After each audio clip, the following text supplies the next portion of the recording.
Good morning, friends, and welcome to our monthly Matters Mastermind, monthly Money Matters Mastermind, our most alliterative mastermind in all of the Keller Williams Training Library.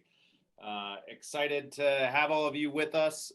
This morning, we are going to spend no more than an hour together.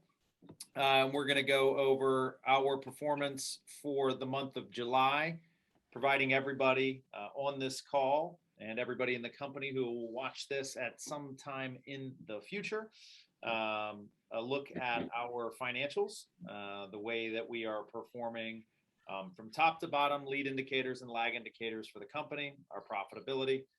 All of that is very important for what we do here. One, it provides a mechanism for transparency and accountability to the agents. It ensures the integrity of our profit share system.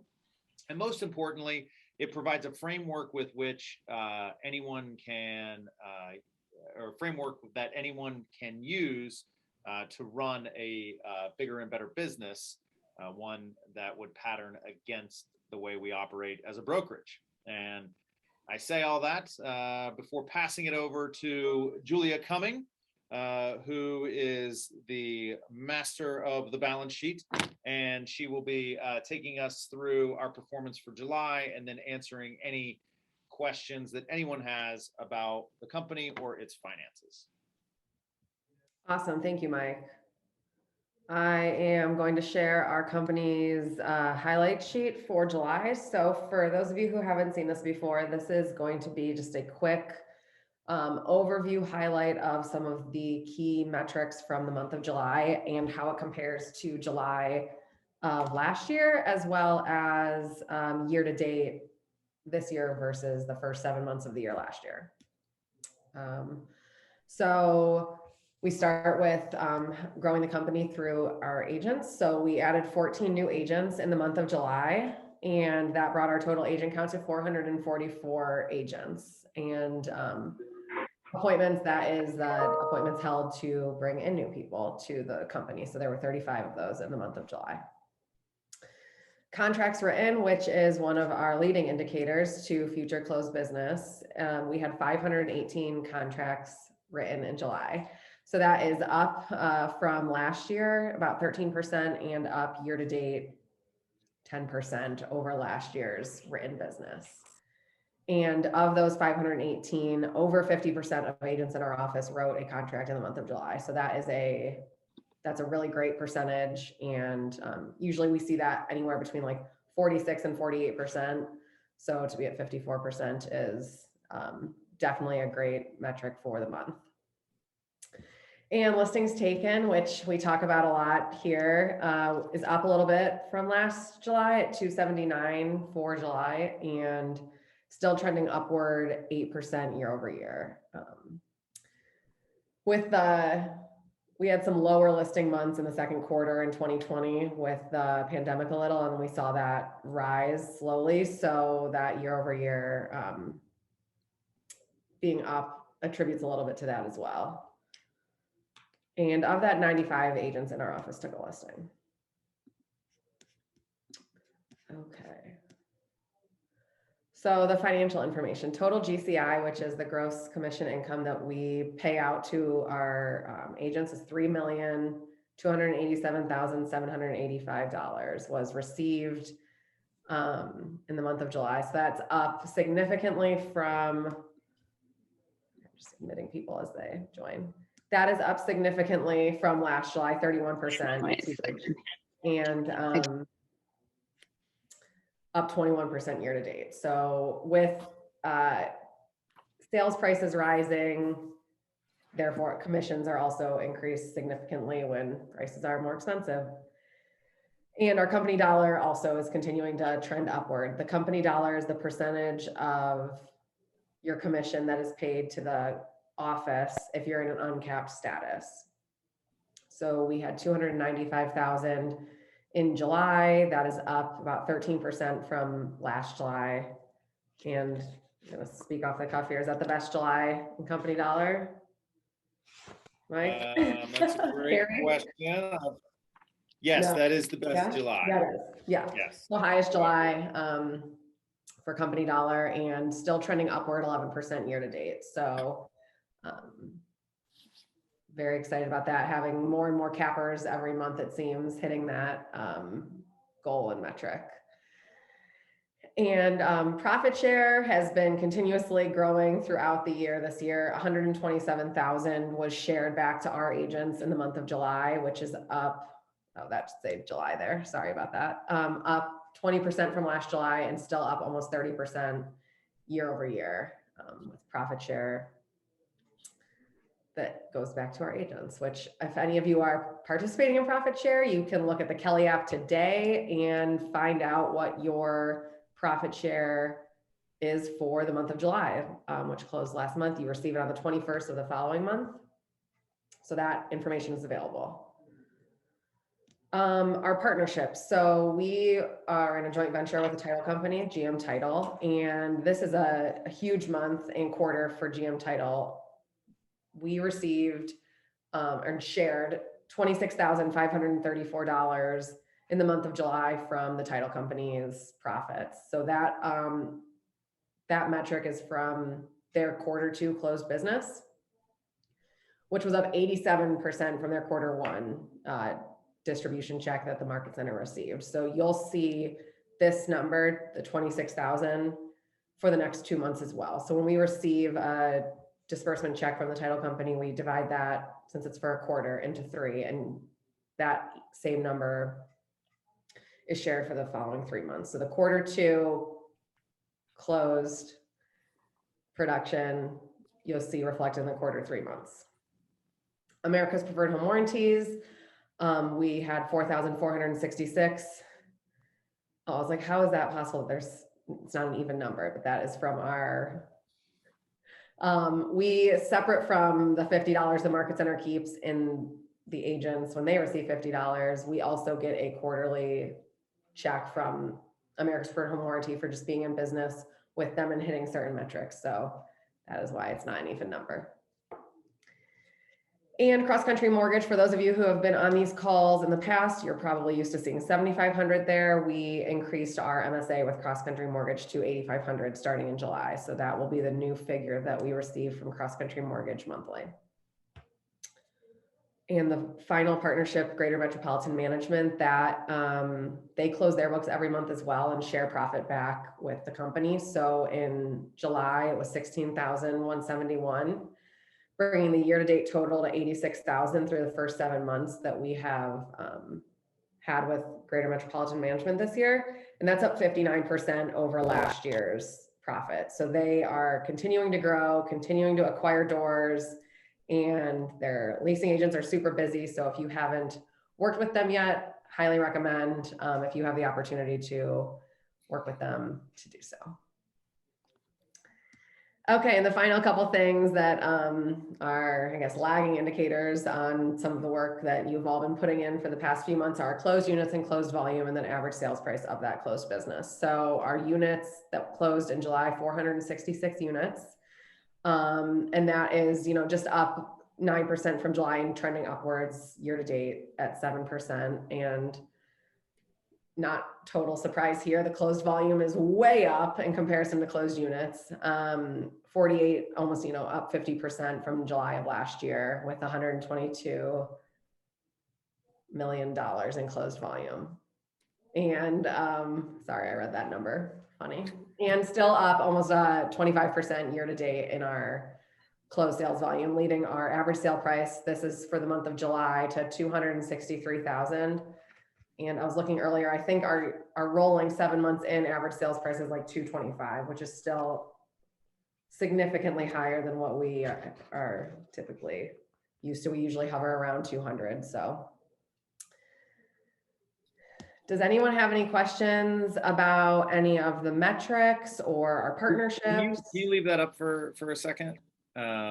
Just because there's one thing I wanted to call out, as we think about, and maybe it would be, it might actually be a good addition to add something around expenses on here, because there's the revenue and the profitability. But, if you're playing along at home, you'll see that the company dollar for the company was up 13%, profit share is up 20%, right? So the gap there, the difference between those two is going to be expenses. And so what's really great about the growth cycle that we're in as a company right now is, and that a lot of our agents are in with their business, one part due to the activity of the market, two, and through events like this mastermind, increased level of focus on the expense exposure. Our expenses month over month for July were down 18%, right? And so we're running the company more efficiently. We're going to have some examples of that from what we do as a company towards the end of the call. But just wanted to call that out as, there are a lot of times, and you see, and there will be periods in everyone's business where our revenue is going up substantially and maybe the profitability of our company is flatlined. And there's a lot of great examples of that in the Millionaire Real Estate Agent model as you're building a business that has the capacity to do, to go from 20 million to 40 million. The change in profitability from 20 to 40 is, maybe not that high based on the reinvestment in systems, but then from 40 to 50, you actualize almost pure profit. We see some of those similar things. And right now we're in a really solid spot from a profitability standpoint because we've managed expenses down so solidly.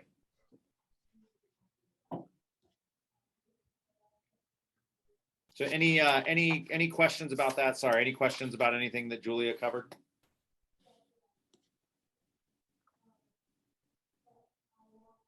Well, if you have any, feel free to email me if you think of something or are curious on how we track some of these different things. I'm happy to share, I'm sure. And when Mike takes over this conversation, we're going to kind of bring it back down to your business. And so if you have anything you want to relate back to what I went over, please let me know. Left them speechless, JC. So let's talk about what we're going to talk about today. We've got about 45 minutes left in our time together, and you were promised the 3 key strategies to running your business like a business. And before we dive into what those are, I think it's really important to lock in and hold on to this framework around, what you do is not a job, right? You are a business owner. You also happen to be the employee, one of the employees. You have to hold a couple of different perspectives in your mind. And so sometimes there is we always hear Gary Keller says, no problem can't be solved, or every problem can be solved with 20 contacts a day, right? Pick up the phone, start talking to people, talk to them about real estate, you will find business. And that is very much the job aspect of this. And that's very much a part of what we'll talk about today. But what we're going to ask you to do is to elevate your perspective and just step a little bit even like outside yourself, have a little bit of out of business experience here, out of body experience, out of business experience, and put yourself in a position where you're observing what you do. One of the challenges that my coach gives me on a fairly frequent basis, I don't know if I should be concerned about this or not. He asked me if based on my last month's performance or last week's performance, would I hire myself again to do the job next month or next week? And so that is he leverages that as an opportunity for me to not think about what I do in the context of me doing it, but in the results that are produced.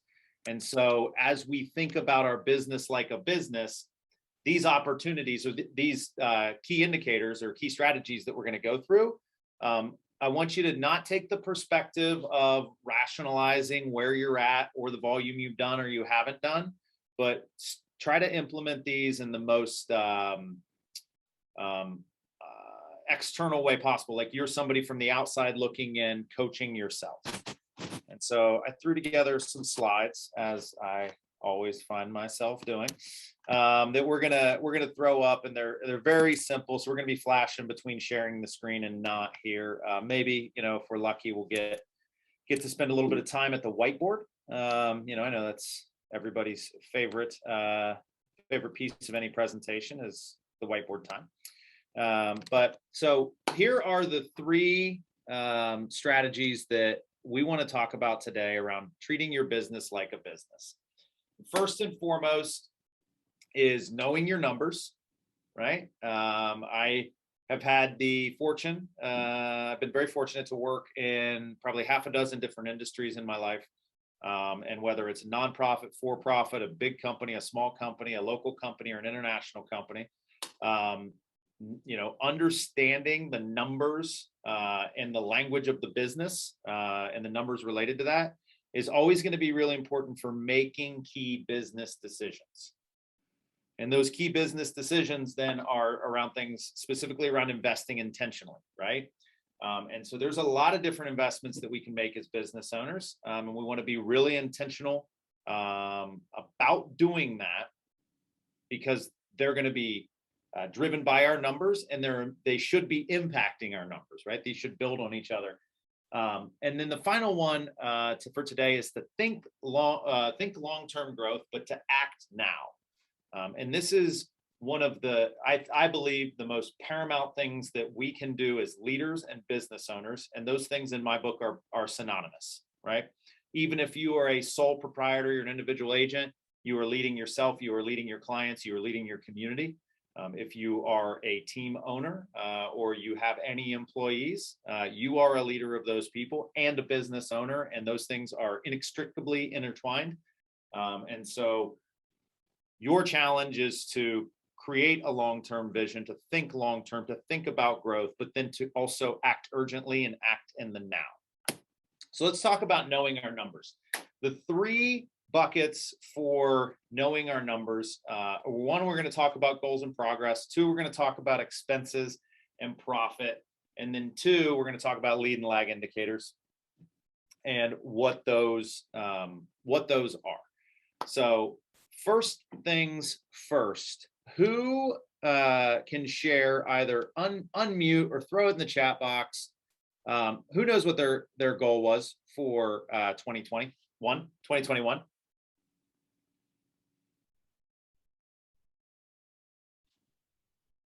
I know there's some people on this call that I'm almost certain that they do. And if you don't, go ahead and put a question mark or I don't know in the chat, or IDK as the kids will do. So Bernadette, 5 transactions. That's awesome. Shoshana, 60 million in production. And look, guys, wrong on any of these, and it's over. Or I haven't thought about it.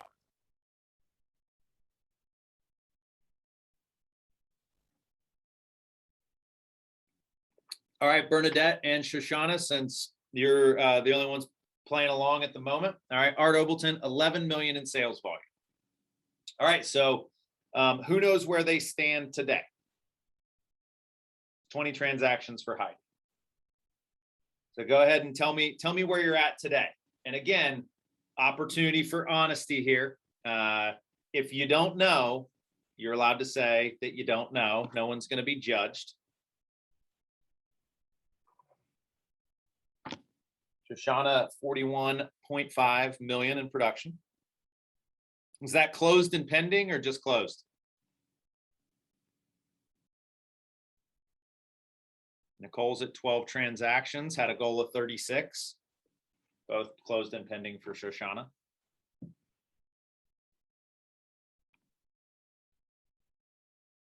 $13 closed and pending with 2 active listings. So Heidi, 15 of her 20, and Art is at 2.9 million for the year. Okay, so this is a fantastic example. And again, no judgment if you didn't know your goal or didn't have a goal or you don't know where you're at. But it is very critical that we are paying attention to. One under contract already for Bernadette, 20% of the way there. We love that. So it's very important as we're going to have conversations and And team, as we work through the end of the third, beginning of the fourth quarter, there's going to be a lot of really great opportunities. In September, we have a map to cap program for agents who are not yet consistently capping. That's going to be led by people less than 3 years in the business that are consistently capping. That's going to be a huge resource for you. They're going to be talking about this stuff in October, November. We have our business planning clinics. You're going to see those come out. Those are rooted in goal setting. They're very, very powerful in terms of setting a framework for what you want to have happen throughout the remainder of this year and and throughout all of 2022. The most amazing thing about goal setting and having goals is that, in my experience, about 80% of people that set goals don't know what they were 3 months later, right? It is a euphoric experience to set a goal. And then that euphoria fades, right? The dopamine dump ends because that's when the work begins. And so kudos to everyone who knows where they're at towards their goals. And just the knowledge, right? And if you go back and the very first Money Matters Mastermind we had this year, we talked a lot about awareness being the first key component to creating change and driving action. And so at any given time as a business owner, you should have goals, know what they are, and be able to relate your progress to them. And when we towards the end, we're talking about thinking big and acting urgently. There's a dichotomy, right? You have an annual goal, right? How many people are setting goals weekly, right? I want to make this many contacts. I want to get, one pending a week, right? One under contract a week, one listing appointment a week, right? And then knowing whether or not you hit that metric, right? Keeping a scorecard and creating awareness around whether or not you have achieved it, painful or otherwise, right, is the most important first step from a business owning standpoint. Imagine if you had a board of directors that wanted to know, and they invested in your business and they wanted to know, hey, how are we looking for the third quarter? And you could pull this stuff together in 15 minutes a week and just know, my goal for the third quarter was 5 transactions. I have 4. There's 6 weeks left. I have to get something under contract in the next 10 days, or I won't be able to hit my goal for the month because I have no pending, right? And that level of awareness exists at the highest level of every successful business, knowing what is needed to close the gap towards goal. Any ahas or questions around that framework? Hopefully it's not the first time you're hearing anybody in this organization talk about goals.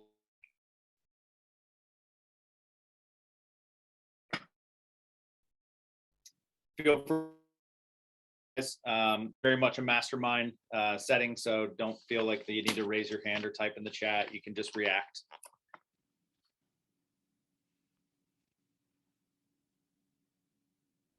Awesome. So let's talk about expenses and profit, because goals are great and closed units are great, but nobody pays their mortgage with a pending. Nobody takes a signed consumer guide to agency or a buyer broker agreement or a listing agreement out to dinner with them and swipes that.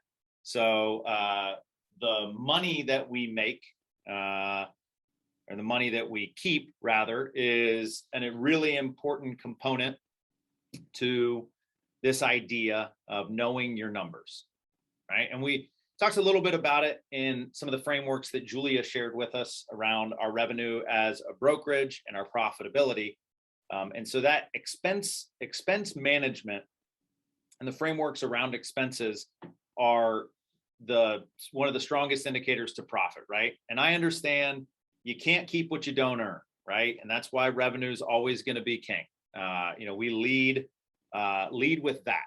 And the number of people who have really big real estate businesses and the number of businesses that exist are really big that are not profitable or have doubled or tripled in size and are making less money are the reasons you see, teams and even individual agents take off like a rocket and then they come right back down with one. is because they don't have this awareness around their expenses, right? And so the two frameworks that if you've been to a business planning clinic before, you are going to know, and we're going to talk about briefly. And if you haven't, we're going to talk about these briefly. Be at the business planning clinic on November 8th to make sure that you get the full-throated explanation of how these work. But the two frameworks are 30, 30, 40 and red light, green light. So 30, 30, 40 is a framework that if you have I'm going to go to the whiteboard here. And I'm going to do that. Okay. So 30, 30, 40 is that in my 100% of my profit, 30% is going to go to cost of sales, 30% is going to go to expenses, and that's going to leave 40% for profit, right?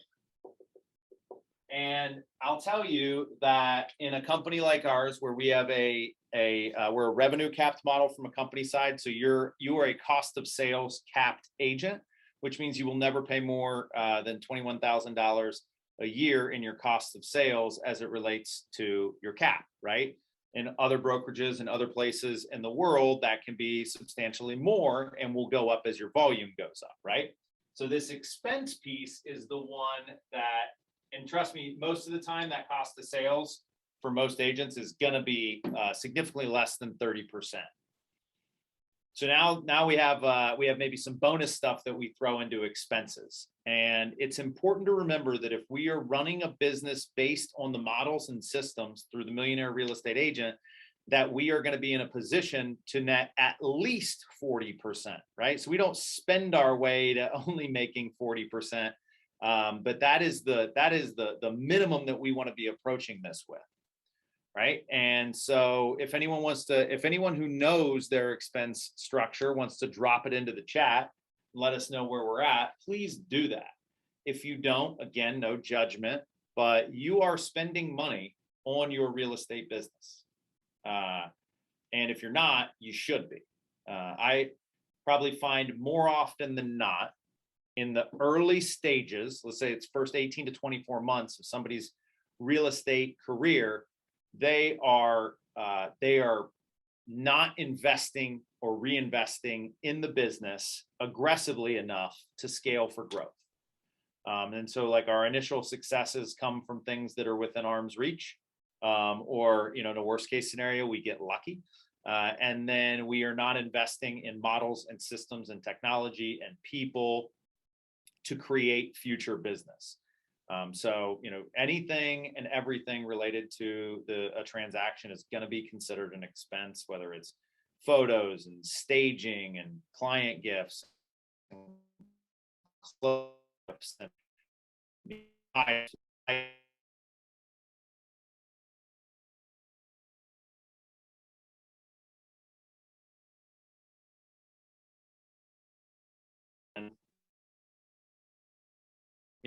I spent $4,000 on pies last year. Do I like that? Do I want to continue to do that? Or, hey, I didn't spend anything on client gifts. Is that a good thing? I don't know. I don't know what your business model is. I don't know who you're working with, but that awareness, again, will lead you to the next activity, right? Which is this game of red light, green light.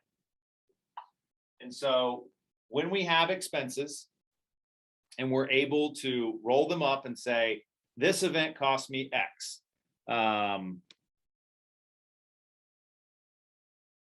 Shoshana says, I find it very hard to keep profitability at 40%, but I'm always trying.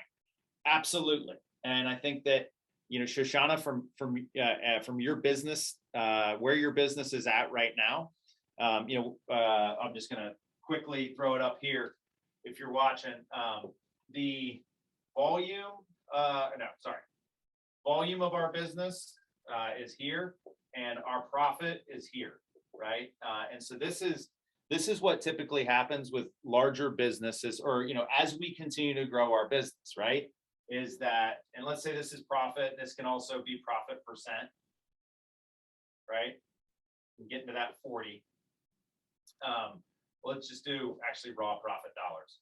So as you start out, right, and the volume goes from maybe 0 to 10 million, there's a fairly strong correlation between the amount of volume you do and the amount of profit that you make, right? And for anybody who is scaling their business, you know that, hey, the more homes I sell, the more money I make. That's awesome.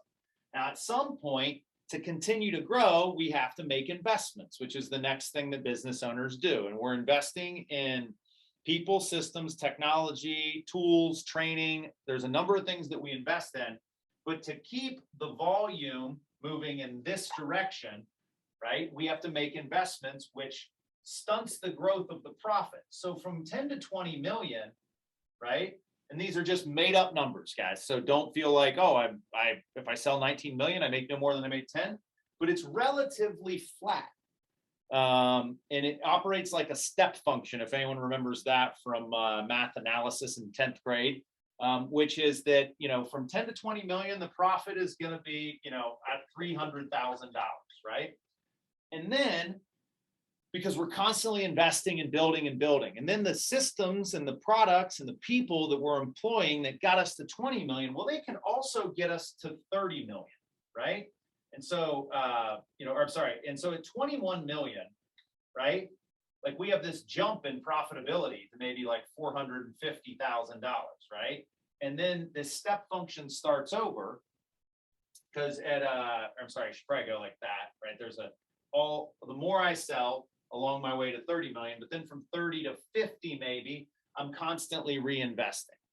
And where things really start to unlock, and this is in the Millionaire Real Estate Agent, the hardest jump is to get from maybe 40 to 60 or 40 to 70, right? Because the organization at that point has to, from a systems and technology standpoint, there isn't a lot of efficiency left, especially if you're running a lean team, right? And you probably don't get to 40 or 50 million with a really big team without strong systems or technology because people are always coming and going. And so the opportunity from a profitability standpoint exists in these, sort of non-step function related things.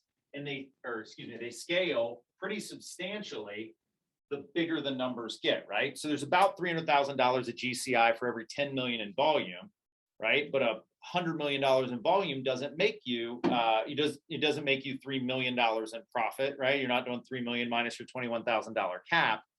But know that the things, and this is an important thing, this is where business owners, the last item that we'll talk about, are encouraged to think long-term, right? And act now, because you're building a team and a business wherever you're at right now. Bernadette's going for 5 transactions, but she has to be building systems and processes from a buyer intake and a listing presentation to be able to do 20 transactions.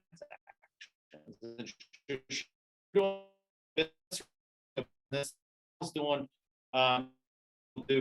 60.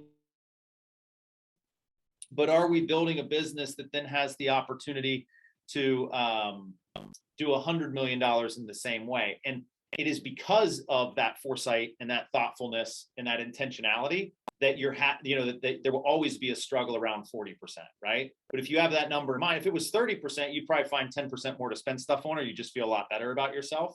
And that's why, that's why models are perfect. They operate in a vacuum, right? Their ideals never actualized, and they're never wholly attained.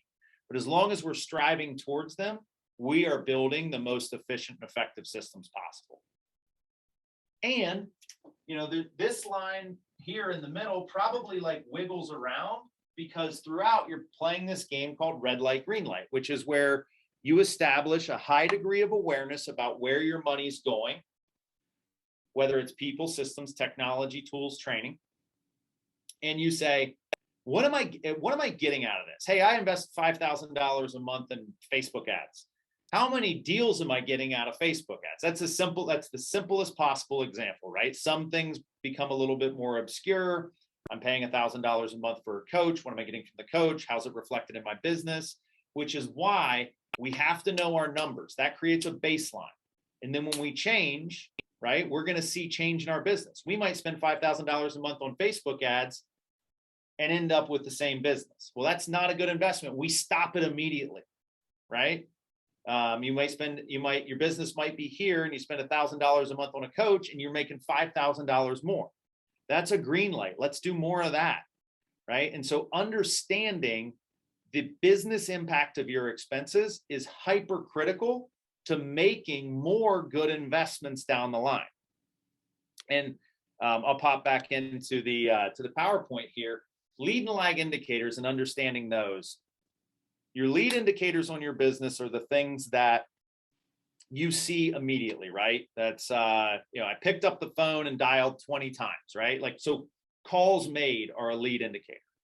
Lag indicators are closings, right? And from a phone call to a closing, it might take 90 days, right? But we can't wait till we have closings to really, truly understand the health of our business. So in every way possible, we need to identify, and usually it comes down to contacts made, appointments set, appointments gone on, contracts written. That's like the fundamentals for the language of real estate. Are we making enough contacts to deliver the closings that we need? Because based on the cycle of this business, the longer we wait to make a change or the longer we wait to ramp up activity, the less likely we are going to be to get it done in a time frame that allows us to still achieve our goals, right? And it's important to understand also, when we make those investments that we're about to talk about, are these going to be lead impacting investments, right? If I invest in Facebook ads tomorrow, will I see business come through the funnel on it by Sunday? No. So then I can appropriately hold those expenses accountable based on whether or not it's going to take me 6 months to figure out if this works, or if it's going to take me 6 days to figure out if this works, right? And you get to set your own timelines, but here's the thing: if you don't, and I know there's some experienced agents on this call, if you don't, you will continue to pay for things that you do not use or that do not create an impact, and it will make it very difficult to achieve your financial goals, right? And the most fun exercise is figure out the average American has $275 worth of subscription services on their credit card. Netflix, Hulu, Disney Plus, gym memberships, you name it. It's hitting their credit card every month, whether they use it or not. And when surveyed, there's probably $100 worth of constant subscriptions that either are not getting used. I don't go to that gym anymore, and I just haven't canceled the membership because they make me write a letter.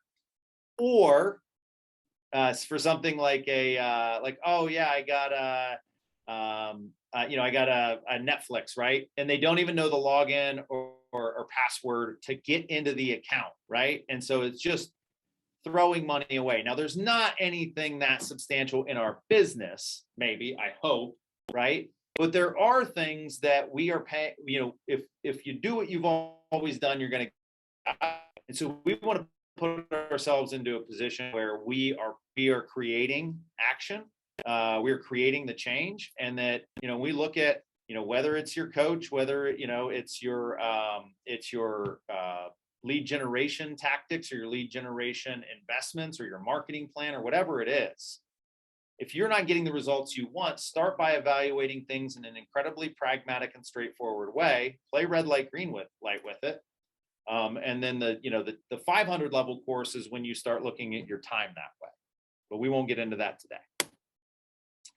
All right, so investments that you can make. You've heard me reference these enough already today that anybody could have guessed that these would have been the three.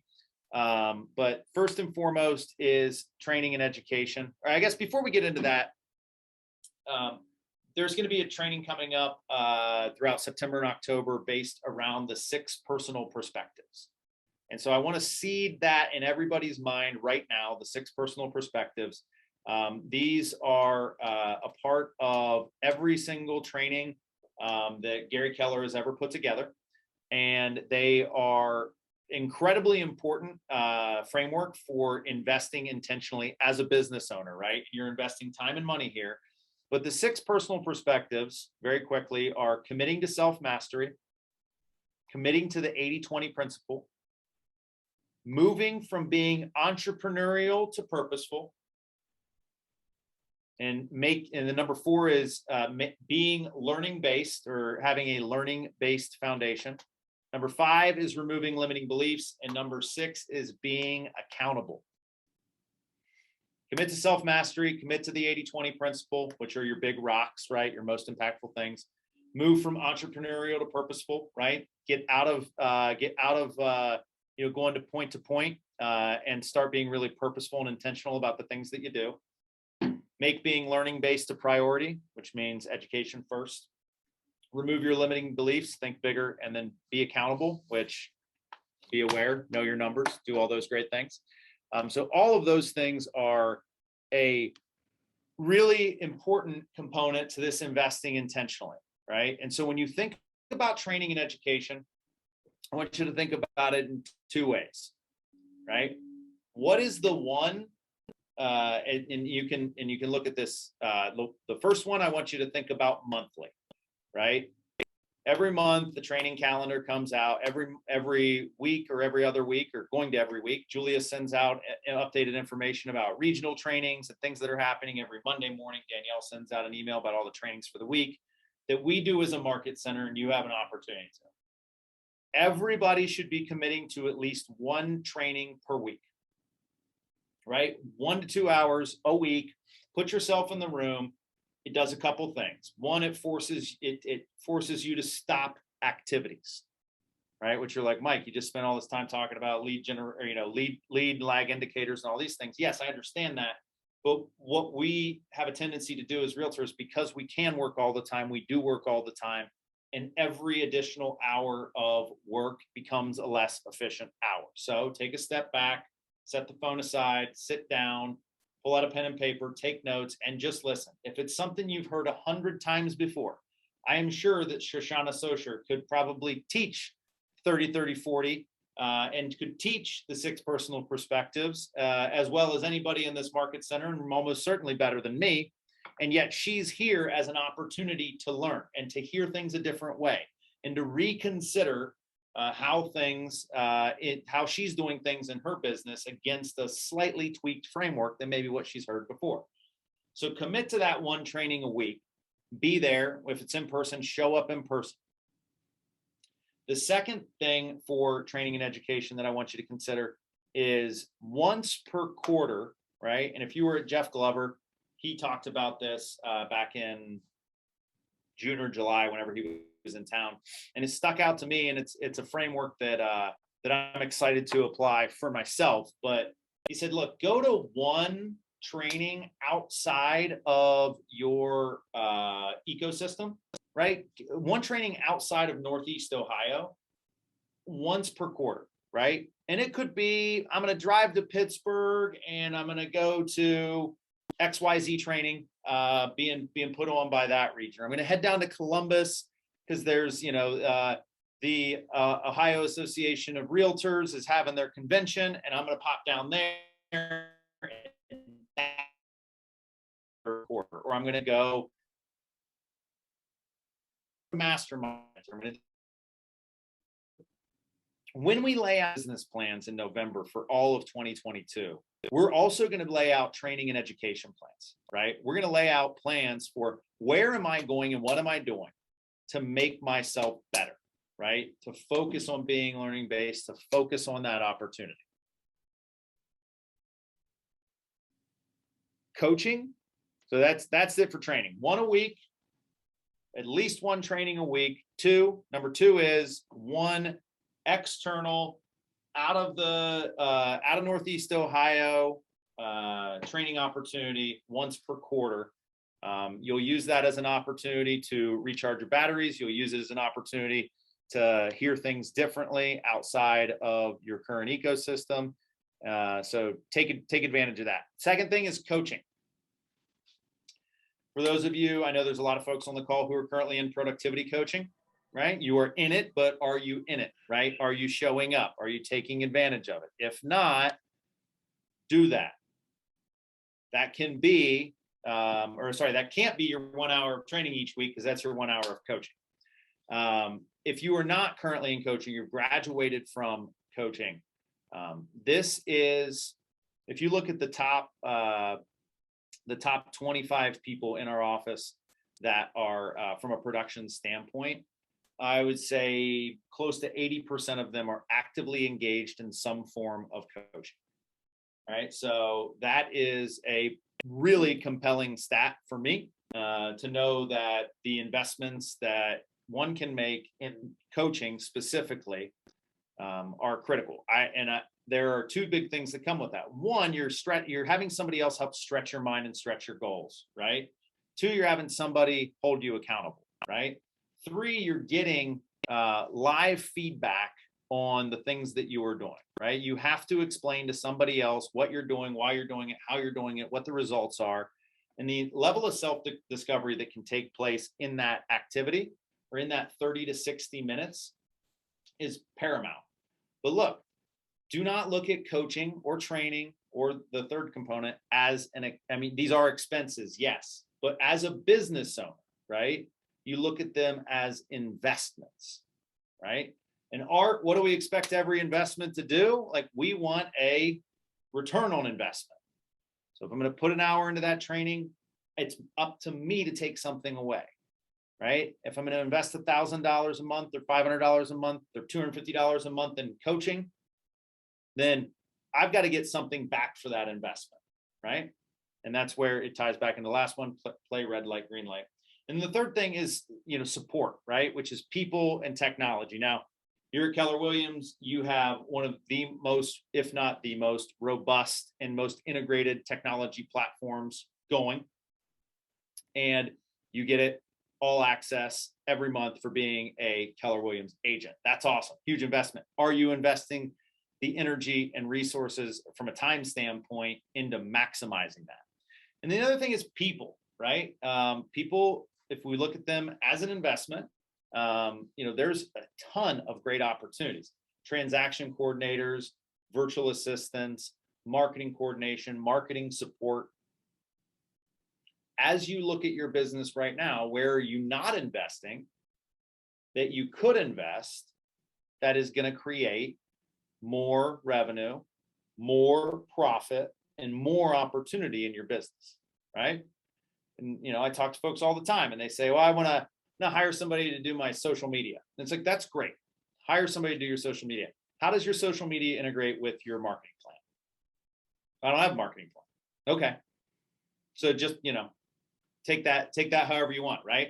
Oh, I'm going to hire a coach for $2,000 a month. Okay. What are your goals? What are your expectations? Well, I don't have any. Okay. Like, there's always something that is going to, you're going to have to grow into with those opportunities. And the more you know it ahead of time and the more you can be prepared for it, the quicker you're going to get a return on that investment. All right. And then bringing it home, leaders have to think long-term, act now, think long-term, but act now. And so, there's a couple different masterminds that I've been using this framework in over the course of the last month as something in the last month. And 200 and I was talking to one of the OPs that was there, and he said the only question was, it was top 200 agents, right? Gary's top 200, which includes our very own Ryan Young. And the question to everybody in the room was, where do you want to be in 5 years? As a leader and as a business owner, right? There's no business owner in the world that is going to be a business owner for much longer that isn't thinking about where their business is going to go, where their market's going to go, what they're going to do to impact and grow and achieve 5 years from now. All right. And, in the Millionaire Real Estate Agent, they frame even the bigger one, which is the someday goal, the someday, and then 5 years. Jim Collins calls it the big, hairy, audacious goal, the BHAG. And that is, the larger than life. Like, it's not a pie in the sky goal, it's a whole sky goal, right? And there is, and so having these is a major cornerstone to casting a big vision, right? And as leaders and as business owners, we have to have a vision beyond a commission check. And then that's all good, great, and wonderful.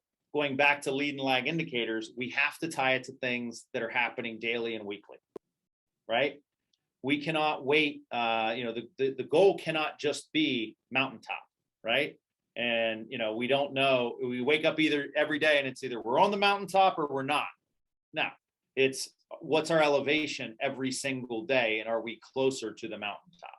And an example of that is, and if you've heard me talk about profit share and profitability, and this really fun statistic around the percentage of company dollar that goes to profit share, right now it's in the low 40s as a company, which is the highest in the world.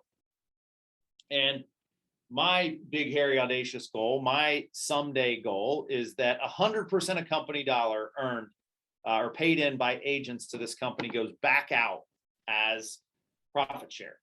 So $18,000 comes in profit share, $18,000 comes in as company dollar, $18,000 goes out. Now that's a big goal, and look at it every month. We see where do we rank, where did we rate. Then there's the daily and weekly and the small things, right? And perfect example that hey man, how are we cutting all these expenses? It comes with awareness. Like Julie and I sat down, at the end of Q1, at the end of Q2. We look at all the places we spent money, and we talked about where do we need to shift investment, where can we reduce investment. And look, there's nothing too small from a business owner standpoint that isn't worth impacting. How much are we saving? If you come to the Pepper Pike office, you may notice that it's still like things are still and we're saving $1,000 a month versus what we used to with regards to what we're spending on cleaning, just because we went out and we sourced some competitors, we found somebody we liked and we went with them, right? And so that's a very small thing that maybe picks up a tenth or 0.2% on that big, hairy, audacious goal of I'm going to do 100% of company dollar in as profit share out. But that's the way we have to think as business owners. And then the last thing, I know we're coming up on time here. The last thing worth considering the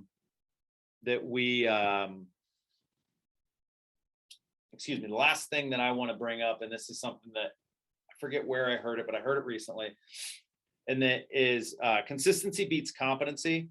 And to be great, you have to be consistently good. Right?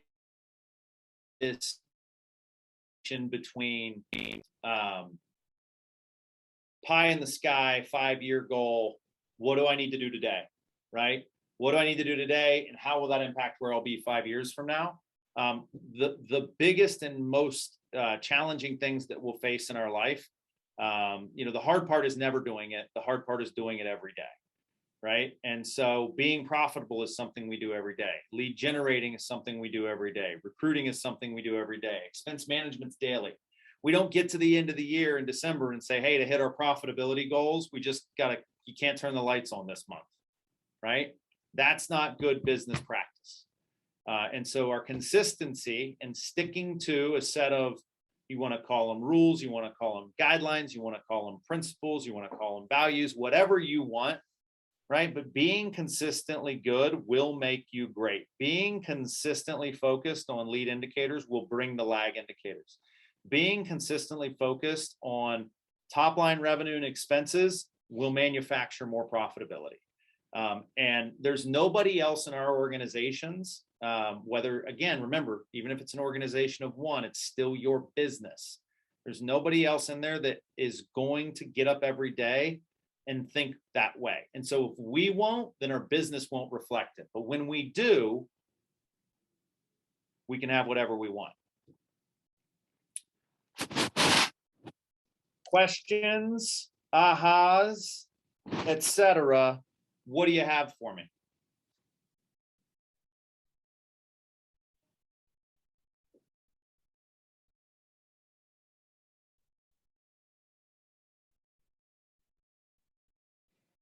if there's nothing, I'm just gonna assume that for those of you that I can't see, that your hair's blown straight back, and there's brain matter all over the windshield, and your minds have been blown, right? I see Julia shaking her head. Probably, took that one a step too far, I would guess. And glad you liked it, Bernadette. Glad you liked the shout out on the 80-20 principle, Carrie. But yeah, guys, as always, anything that you have or need related to your business, please let me know. Let anyone on our leadership team know. We're all here to support you, all here to support your growth. And want you to know that there is it's in our vision for the company that this be the number one place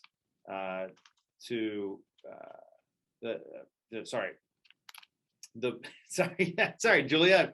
I was almost reading the mission directly behind you. You got it. No, sorry. I wanted to say the mission, and then I said vision, and I talked myself out of it. The mission of the company is to build careers worth having, businesses worth owning, lives worth living, experiences worth giving, and legacies worth leaving. And we are always going to dial in. I believe that the crux of that is the business worth owning. And so we want to have business-based conversations. We want to treat you like business owners.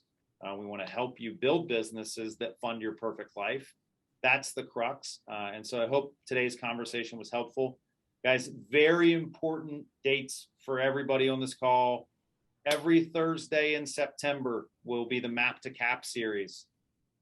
November 8th, that's a Monday, November 8th, all day, 6 hours of continuing education credits. And one of our biggest events of the year, the Business Planning Clinic. Make sure those are on your calendar. Make sure they're on your calendar right now. These are can't miss opportunities, right? Your opportunity to lay out your business plan, not your sales plan, not your call list, not any of that, your business and the plan for it, November 8th, 2021, be there or be square. Cool. All right, guys, that's going to be time, 12 noon on the dot. We will see you. We'll see you next week at the Mega Camp Watch Parties, Tuesday, 11 a.m. Shaker Heights Country Club. Make sure that you get a ticket right now. And then Wednesday for our West Siders, Wednesday, 11 a.m. Avon Oaks Country Club. And hey, East Siders allowed on the West Side, West Siders allowed on the East Side. Be there, make friends, shake hands, kiss babies, do all the fun stuff. And we will have fun. See you guys next week, okay? Have a good one.